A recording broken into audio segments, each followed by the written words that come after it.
Hi. Hello, everyone. Hello, and welcome to the final episode of When the Heart Leads. I'm your host, Dr. Catherine Newborough, founder of Books of Eden Publishing, and I'm ecstatic to be with you today. And just because, and I'm going to explain, I'm transitioning into a much different way of expressing my creativity. And we have had such a beautiful journey here with When the Heart Leads. And it's just been such an incredible way of expression for me. And I've recently evolved. And not recently, but I've been in the process of really evolving my creative expression into a new form. And so I'm going to talk about that. But I didn't want to just drop the podcast. I really wanted to come to rest with it, to have an anchor here, to really bring together all the threads of everything we've walked together. So whether you call this episode 30 or 31, I did record a 30th episode, but I had just so much difficulty with, I had some really unexpected difficulty with all of my recording equipment. And it just, I just couldn't get it into a form where it was actually listenable. Like I couldn't even hear it. So that was a lovely episode. It's kind of, my partner is referring to it as the lost episode, but I'm sure that wisdom will all emerge again in a new way. And it was really all about being essential and claiming yourself as essential and claiming your work as essential, your creativity as essential, your well-being, your presence as essential, and what shifts when you really claim yourself as essential, right? Not a nice addition to, but just like a core frequency of the world, whatever the world is in this case, family, job, your life or relationships, community, whatever, cannot function without me. Because I am essential and my work is essential. So anyway, just that was what that was all about. And then there's the other side to that, which was really also claiming commitment and being able to commit to what is life-giving, empowering, essential for you. And so that was kind of the wisdom of episode 30, which I'm bringing back forward now just to make sure it's spoken in the podcast, in the official canon of the podcast. So, but yeah, what's happening? So what's happening now? Big shifts, big, beautiful shifts. What I discovered is that I've really been leaning much, much more into my writing. And my writing has just become more and more the way that I'm expressing creatively. And so what you're going to find is that the wisdom, the transmissions, all of this is not going away, but I am shifting it now to Substack. So I had this one week where I had never heard of Substack before. And then in 1 week, 3 people who I really respected mentioned it. And I thought, okay, I can take a hint. I can tell when I'm getting nudged. So I looked into it. I found it very elegant and just really aligned. So that is where I am moving now, my creative energy to that written form. But what's nice is that when you subscribe, there's also, I also read out loud the passage. So you do receive the audio of the whole passage. And so the Substack is called Anayata Speaks. And Anayata, I've discovered, as I'm writing my 3rd book, Anayata is this immense, enlightened presence that has been working with me through every step of the way in writing this book. And my 3rd book is still a little ways out from being published. But what I discovered was that Anayata was ready to move into the world and really ready to have her wisdom received in the world before the book was ready to be published. And so I started a Substack kind of, I call it a passage, a weekly passage called Anayata Speaks. And it's about really what I do is I bring through her voice, her wisdom that is both transcendent and very practical. So this past week, what came through was the idea of a new flood. And of course, we have all of these archetypal understandings of the flood and all this. There's a lot of maybe sometimes shame-based approaches to this, like humanity was bad, so there was a flood and only the good survived and the animals survived and everybody else died, and it was this massive, like, traumatic, some people call it like the that was the time of the fall, or right, so this flood idea. But in this passage, Aniara brings forth the idea of a flood, but she calls it not a flood of water, but a flood of light. And what's happening is that there's an initiation she takes you through in this passage that allows this flood, this flood of light to unleash, not just in the metaphysical sense, but in your actual physical body. And she points you in that direction to allow you to be able to experience that in yourself. This archetypal flood that occurs not to drown you, but to lift you up, where you rise on the tide of this light. And the passage this week is called Swell of Light. And the subtitle is Impossible Dreams Arise Again. And that's an invocation, impossible dream, arise again. And she talks about your first garment. And so in this passage, the first garment is where you find the key that unlocks this flood of light. And the first garment, she talks about it as that dream, that identity, that one who you knew yourself to be before all the conditioning came in. So oftentimes we can tap into that as children. And that dream you had as a child, those abilities, that prescience you had as a child that was layered over by rationality, by conditioning, by people perhaps saying it's fantasy or not true or not possible, right? That's what's being unlocked in this week's passage. So I went into that summary because it feels important to really bring you into this new level of expression that is occurring through me, and why I'm shifting over to that. So I will put a link under this, under the video, under the audio, wherever you find this, there will be a link to Aniara Speaks. And it really is this, just this gorgeous, and we're just getting started. That's what's so beautiful. There's 2 passages now. We're just getting started, but I can feel this upwelling that it's just going to keep getting better. And every week I sit down to write, and there's this immense revelation that comes forward. And that's how Aniara has been throughout my writing of this book. I started writing it in March, and it's from the day I sat down, I was in awe, in wonder at what was coming through. And it took me some time to really anchor in her presence, her voice, and to just be able to sit down. And it's not, I like to say it's not channeling per se, because it's not coming from outside of me, but it is an aspect of my higher presence. Actually, you could say my highest presence, which is why she has such direct access to me, to my voice, and is such a powerful guide in creation. So Aniara Speaks on Substack.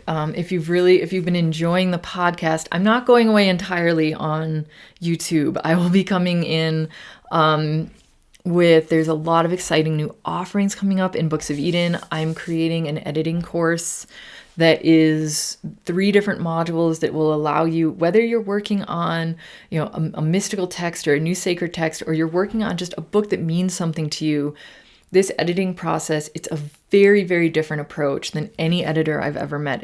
This is one of those upwellings, the wellspring that's come from within me, a way that I've been creating my own books for years, finally codified, and also the way I've been working with others to create these deep books of the heart and these deep books of healing and storytelling that are really meaningful. I've finally been able to codify that into a process that's both energetic and practical.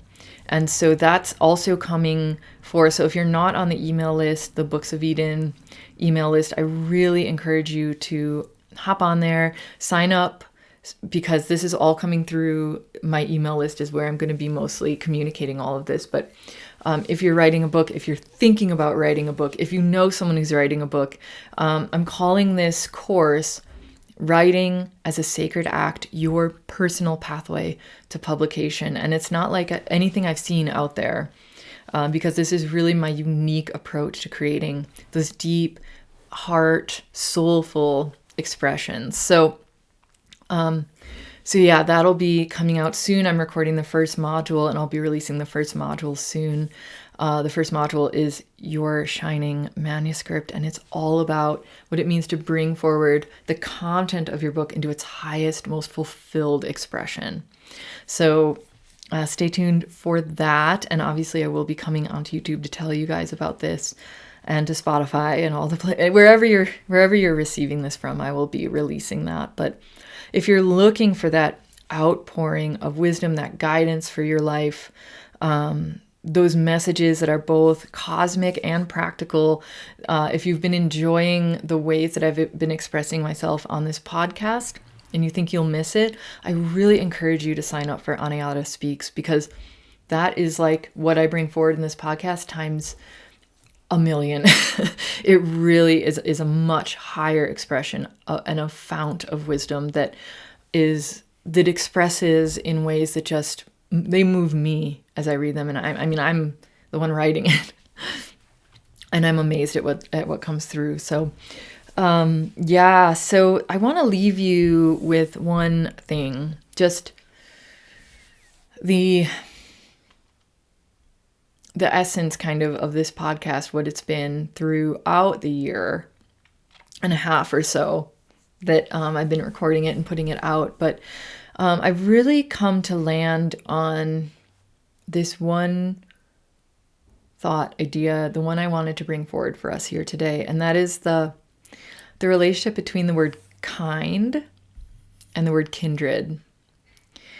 And I've been sitting with this idea of kindred souls, kindred humans, kindred spirits, and really calling in, for me, my people, the people I want to collaborate with, I want to be in co-creation with, I want to be working with, I want to have like at these elevated levels of just imagination, creativity, fun, joyful expression, right? That gets amplified in community, in communion, right? And I've just been sitting a lot with that. And more, just what I've been discovering is that those kindred spirits, for me, are the ones who I gravitate toward as kind.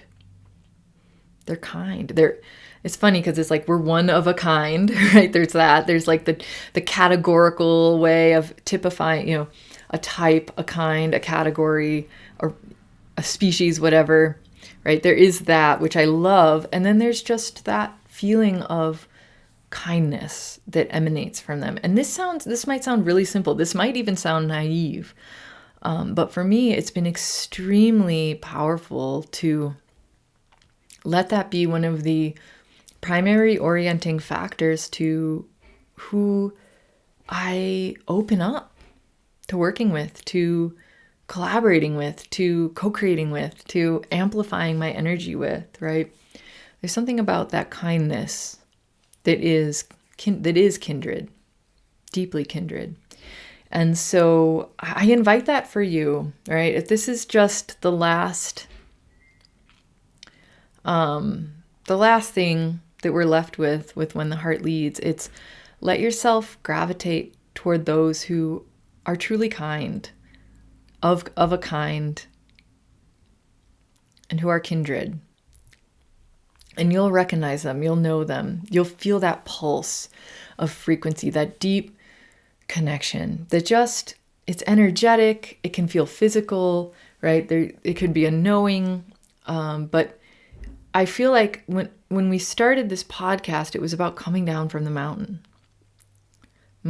All the way back to the very first podcast was called Moses Comes Down from the Mountain. And it's about what it means to come into the world again, perhaps after a long period of being in abeyance from the world, or being in resistance to the world as it is, right? So what I'm ultimately finding is that this final lesson that's coming through as I really emerge from the mountain is that